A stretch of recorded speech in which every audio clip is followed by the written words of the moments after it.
Tube को किसी भी क्रम में हम नहीं जोड़ सकते हैं। जो क्रम उसके लिए आइडेंटिफाई किया गया है उसी क्रम में हमको जोड़ना होगा।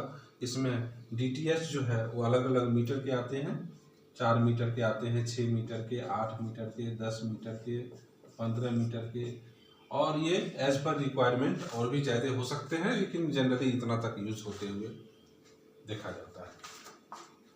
तो ये और भी हो सकते हैं।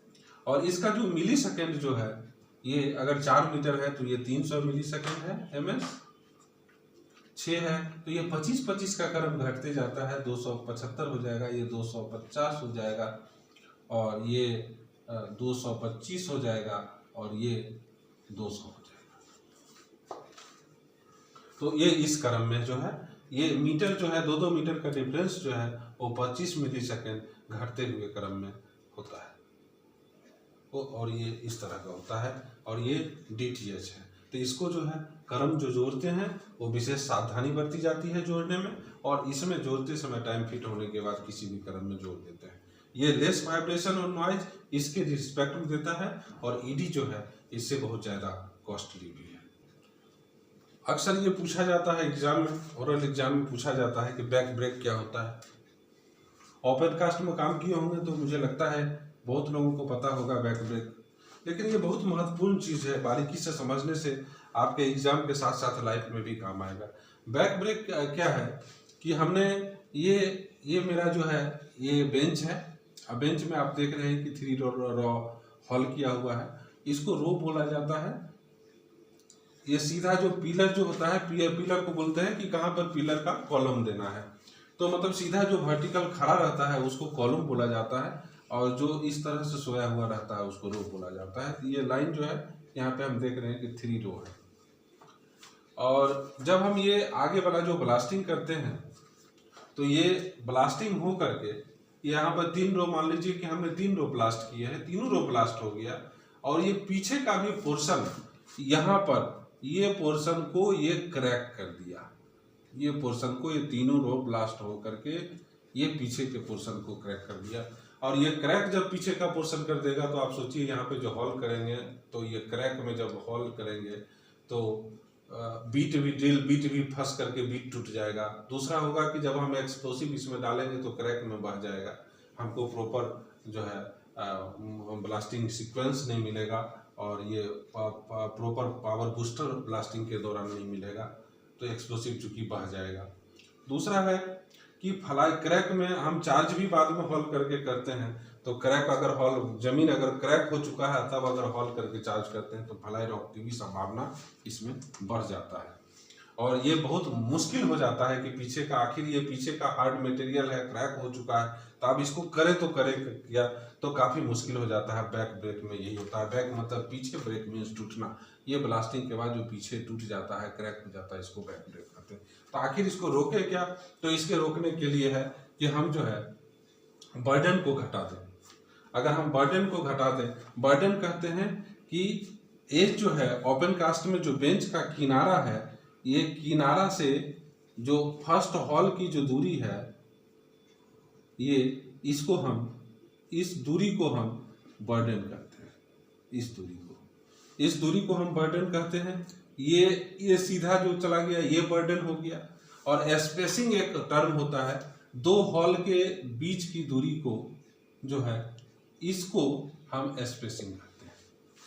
तो हम जो है ये दूरी को हम घटा दें। अगर बैक ब्रेक हो रहा है तो हम बर्डन को घटा दें, ठीक है।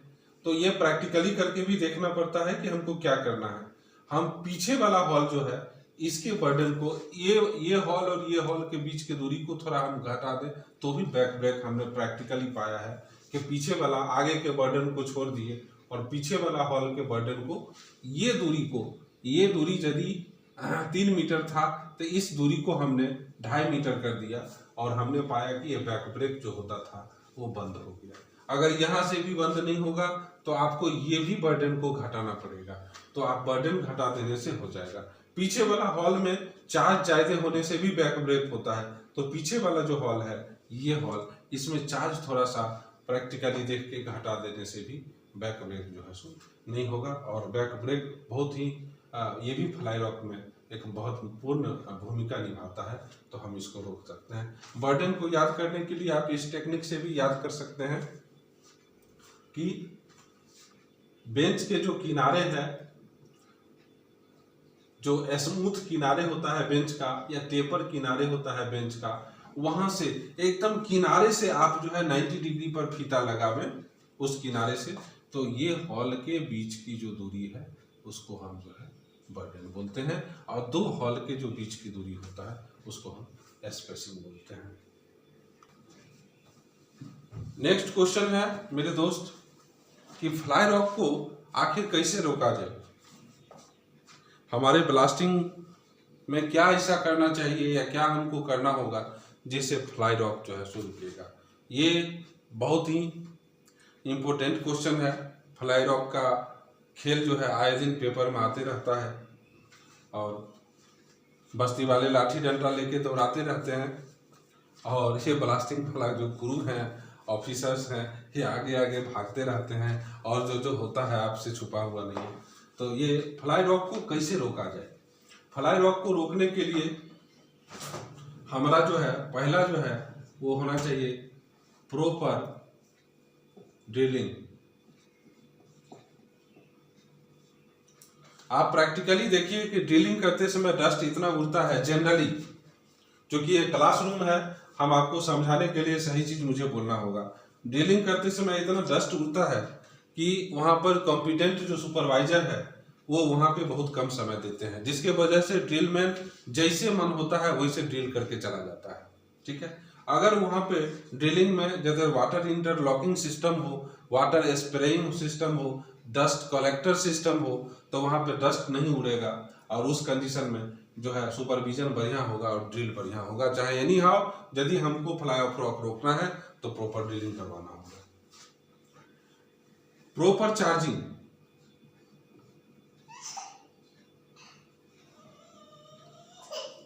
प्रॉपर चार्जिंग, हमको चार्जिंग जो है प्रैक्टिकल एक्सपीरियंस, डीजीएमएस के परमिशन, इसके आधार पर हम चार्जिंग का डिसाइड करते हैं, और हमको चार्जिंग जो है जो जिस क्षेत्र में फ्लाई रॉक की खतरा ज्यादा है वहां पर विशेष केयरफुल रह के हमको चार्जिंग करना होगा। और वो जो क्रू मेंबर जो है वो भी जो विशेष ट्रेंड क्रू मेंबर है, जो जिम्मेवार क्रू मेंबर है, ठीक ना, उसको वहां पे है हमको चार्जिंग में भी उस समय लगाना होगा। उसका स्टेमिंग जो है वो भी प्रॉपर स्टेमिंग होगा। स्टेमिंग जो है वो भी प्रॉपर स्टेमिंग होगा। उसमें कई बार ऐसा होता है कि क्रू मेंबर जो है वो जो बदमाश क्रू मेंबर रहता है, ठीक ना, तो वो क्या करता है कि हॉल को ठीक से स्टेमिंग नहीं किया, उसमें एक पत्थर गिरा दिया, इतना बड़ा हॉल में एक पत्थर गिरा दिया, वो 2-3 फुट के बाद जो है सो पत्थर जाम हो जाता है, हॉल में फंस जाता है, और थोड़ा सा मटेरियल दे के उसको ठसानी कर देता है, और वो फ्लाई रॉक का कारण बनता है। तो आप जो है सो जो जिम्मेदार हैं, जो रिस्पॉन्सिबल पर्सन है, क्रू मेंबर ट्रेंड है, भरोसेमंद है, उसी को जो है स्टेमिंग में उस जगह पर काम में लगाइए, और अपनी प्रॉपर देख रेख में उससे काम करवाइए। तो हमारा जो है प्रॉपर ड्रिलिंग होना चाहिए, चार्जिंग होना चाहिए, प्रॉपर स्टेमिंग होना चाहिए। आप बहुत अच्छा से जानते हैं कि हम जो है इसके ऊपर इतना होने के बाद भी यहाँ पे जो है हम ईडी का इस्तेमाल करें, ईडी का इस्तेमाल करें, और जो है मफलिंग वर्ड जो है आपके लिए बहुत कॉमन है, जो वायर नेट बना करके उस पर डाल देते हैं, या आज जो है अक्सर माइंस में देखा जाता है कि बेल्ट कन्वेयर भी एज पर रिक्वायरमेंट साइज का काट करके हॉल के ऊपर डाल करके, और 6-8 पैकेट जो है सॉइल का 6-8 पैकेट जो है ऊपर से रख दिया जाता है मफलिंग में। तो वो भी बहुत ही कारगर है फ्लाई रॉक को रोकने के लिए। आप जो फ्लाई रॉक में जो बहुत ही डेंजर जोन में फ्लाई रॉक होने की जो खतरा है, डेंजर जो ब्लास्टिंग का क्षेत्र है हमारा, वहां पर क्या करिए कि जो स्टेमिंग मटेरियल जो है, वो जो कटिंग ड्रिल्स जो है, वो यदि बहुत बढ़िया क्वालिटी का कटिंग ड्रिल करने के दौरान जो पाउडर बनता है, कटिंग्स बनता है, वो यदि अच्छा क्वालिटी का नहीं है तो वहां पर आप सेंड जो है, सेंड से स्टोइंग करिए। सेंड जो येलो कलर का सेंड आता है, सोना बालू भी के नाम से भी जाना जाता है। तो वो सेंड से आप स्टोइंग करते हैं वहाँ पे, तो वो फ्लाई रॉक जो है सो बहुत ही हद तक रोकेगा। और ये सेंड से भी स्टेमिंग करते समय ध्यान रखना है कि सेंड में जो बड़ा सा पार्टिकल है उसको जो है चुन करके हटा देना है। वो बड़ा पार्टिकल जो है जब ब्लास्टिंग के बाद उड़ता है तो गोली के स्पीड से जाता है और हेलमेट को कई बार तोड़ करके सर फाड़ देता है, इतना पावरफुल उसमें होता है। तो हम जो है सो वहाँ पर सेंड करें। रेनी सीजन में जब हम ब्लास्टिंग करते हैं तो हॉल में पानी रहता है भरा हुआ, और पानी भरा रहता है तो उस समय जो वहाँ का जो ड्रिल कटिंग्स जो है वो भीगा हुआ रहता है, सॉइली टाइप का हो जाता है, वो बिल्कुल भी असरदार नहीं है। तो रेनी सीजन में जो है हम सेंड से ही स्टेमिंग करें, क्योंकि हॉल गीला है। आप अगर लूज मटेरियल, मिट्टी टाइप का मटेरियल यदि देंगे तो वो हॉल में कीचड़ बन जाएगा और अच्छा से स्टेमिंग नहीं होगा।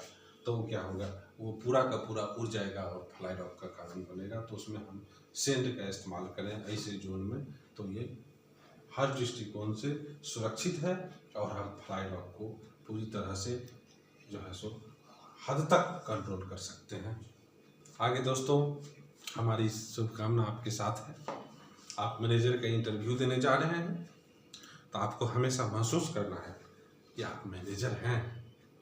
रिजल्ट बाद में निकलेगी, आपको यह महसूस करना है कि आप मैनेजर हैं। मैनेजर को मैनेजर जैसा दिखना भी चाहिए, आपका वेशभूषा मैनेजर जैसा ही होना चाहिए, एनर्जेटिक होना चाहिए।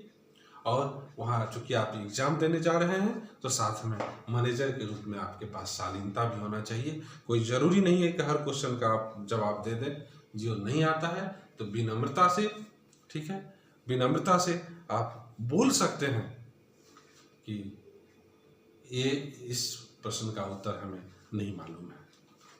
इसमें कोई बुरी बात नहीं है, यहाँ बोलने से निगेटिव मार्किंग नहीं जाता है। आप शालीनता से बोलते हैं तो, लेकिन आप अलूल जलूल जवाब देते हैं तो यह पूरी के पूरे निगेटिव मार्किंग जाता है। तो हमको उससे बचना है।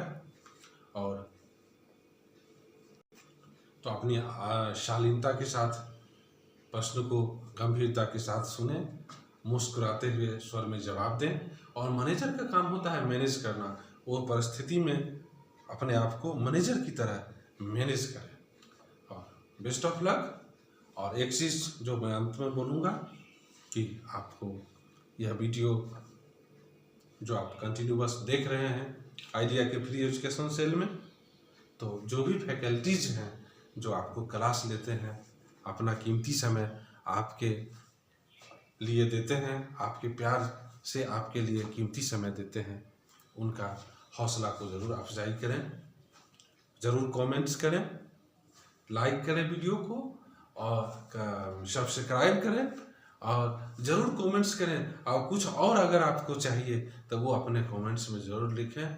जो फैकल्टीज हैं, जो आपके पास जो फैकल्टीज जो क्लास ले रहे हैं, आपके हर कमेंट्स को बहुत प्यार से और ध्यान से पढ़ते हैं और आपके वही प्यार, वही जोश पा करके पुनः जो है आपके सेवा में नए नए चैप्टर लेकर के जो आपके लिए हितकारी, लाभकारी और आपके जीवन को, आपके जीवन स्तर को ऊंचा उठा सके, वो आपके पास लाएंगे।